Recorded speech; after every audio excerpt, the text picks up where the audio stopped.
Welcome back into the GSMC Sports Podcast, and we're going to be taking a step back a little bit to Friday night, where we saw the Atlanta Hawks finally break up that backcourt of Trae Young and Dejounte Murray. They choose to stick with the homegrown guy in Trae Young and send Dejounte on his way to New Orleans. And the move was pretty expected, that the Pelicans were going to be in the market for trying to shake things up a little bit, and that the Hawks really didn't have a choice, that is, but to break up Trae Young and Dejounte. But the details of this package are what really had some people surprised. The Hawks, in return, got Larry Nance Jr., Dyson Daniels, a 2025 first-round pick via the Lakers, and a 2027 first-round pick, which will be the least favorable of the Pelicans and Bucks picks. So it seemed like this was a deal that made a lot of sense. I love this deal for New Orleans, and we're going to dive into that as well. But the fact that the Hawks really didn't get any known quantity back in terms of having a player that you immediately know is going to be in the rotation. Now, Dyson Daniels is a young player that was drafted in the top 10 just a couple years ago. I can double check here, but I believe it was in the 2023 class that he was drafted, and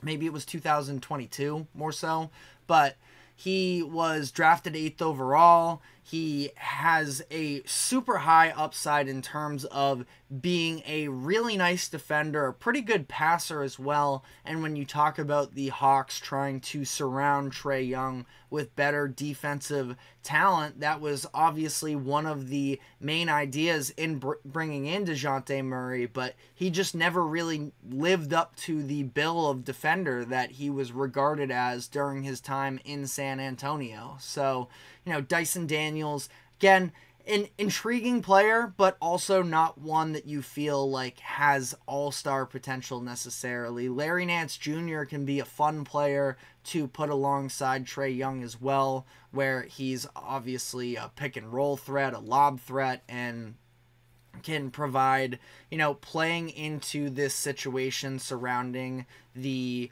Hawks for sure. It is interesting, though, that we didn't see them try and go out and get somebody who is really going to be a part of, you would have to imagine, a winning version of the Atlanta Hawks, in terms of the fact that, the Hawks are now, it seems like, taking a little bit of a step back, and I wouldn't say going into a full rebuild, because they're going to hold on to Trae Young at least through the first half of this season. They probably play it out a couple of years, as long as Trae Young is on board, that they're going to try and rebuild this roster back up around him. And again, it's not totally cleaning house here, but they tried to force it a little bit to some degree, giving up multiple, 3-4 first round picks for Dejounte Murray those years ago. So now they are going to try and sort of scratch that and come into this new version of a Hawks team that I don't know exactly what they're going to be looking for necessarily. Obviously, they just drafted Zachary Risachet with the first overall pick, and they would like to have him be, in that 3-4 role for them, somebody who has size and can shoot but doesn't necessarily feel like he has superstar potential. They went almost a little bit on the safer side, it feels like, with that first overall pick, which is interesting to say the least, where I can understand that they do feel like there is some sense of urgency to put together a contending team around Trae Young, but also you are not getting anybody who is going to ever necessarily be a face of the franchise, and if they feel like they already have that in Trae Young, then that's not their number one priority by any means. But still, it just feels like a little bit of an underwhelming situation to be in Atlanta. And the reason why, I'm saying all of this is the fact that seemed like Brandon Ingram was sort of a lock to be in this type of a deal. And the fact that he was left out of it just means that, the Hawks don't necessarily care as much about winning in 2024-25. And we'll see what other types of roster moves they make. Again, in terms of whether or not Trae Young is even going to be on the team for the rest of the contract that he's currently on.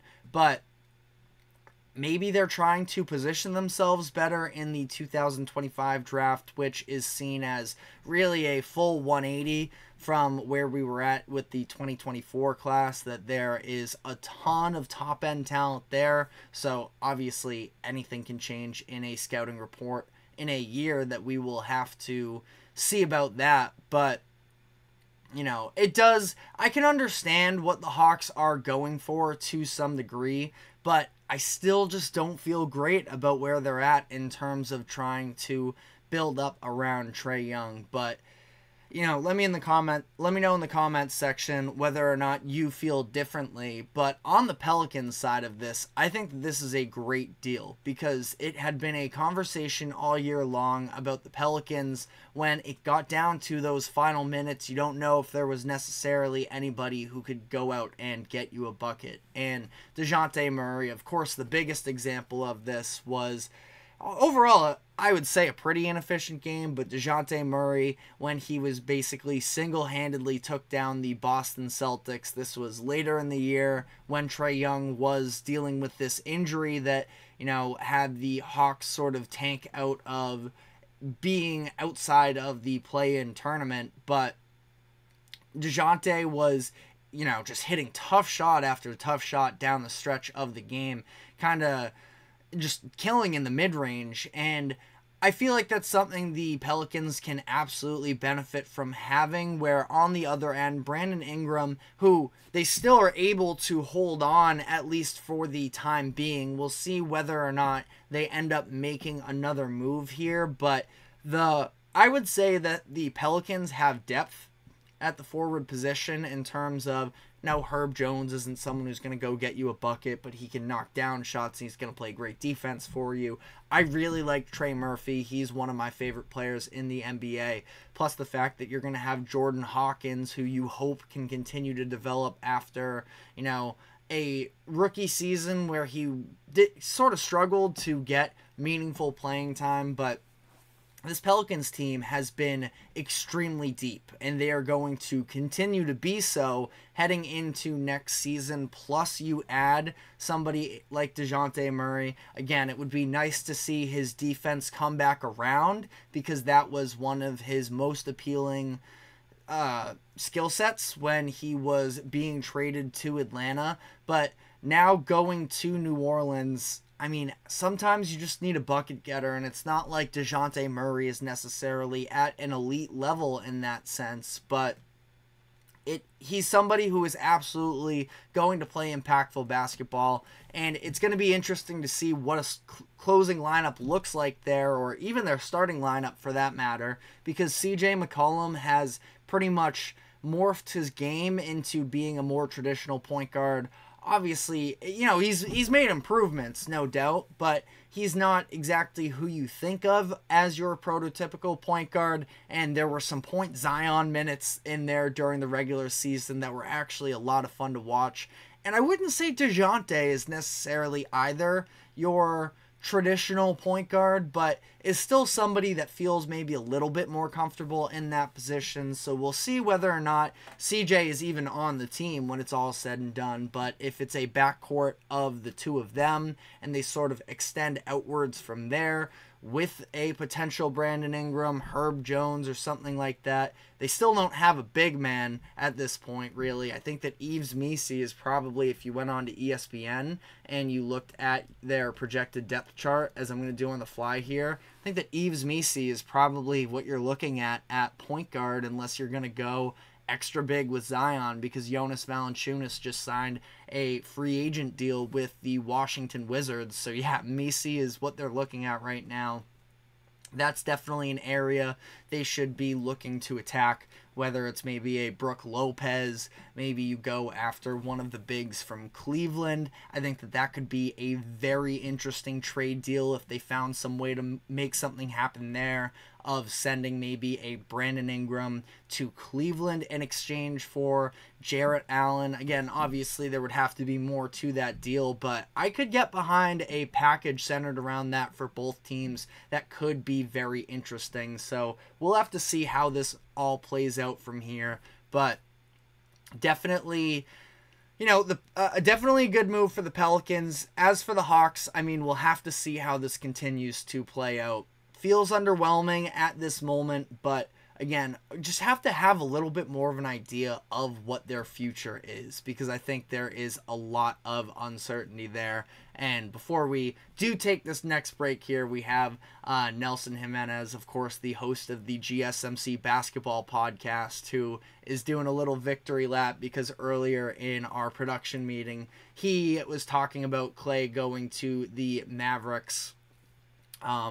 And he got it right there. Now, he was also doing a little Orlando Magic jingle in there too, so I wouldn't get fully carried away with the victory lap. But yes, Klay is going to the Mavericks, got that in breaking time, and it is definitely going to be a fun fit there. But we are going to be going into just basically a quick run through of all of the moves that have taken.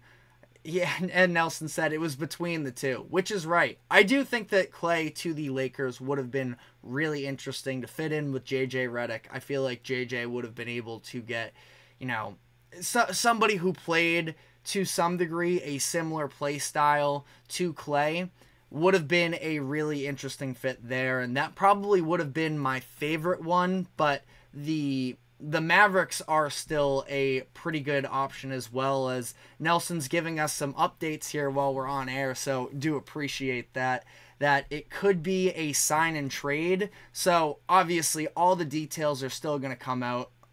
It looks like there's some sort of movement that Woj also put out. It's looking like Josh Green is going to be headed to the Hornets. So we'll see if we can get some solidified details surrounding all of this and give you all some updates on that as it is developing in real time. But we're going to be taking our final break of the show, and then when we come back on the other side, we will keep you up to date with all of the biggest moves from free agency so far. So stick with us, and we will be right back after this quick break.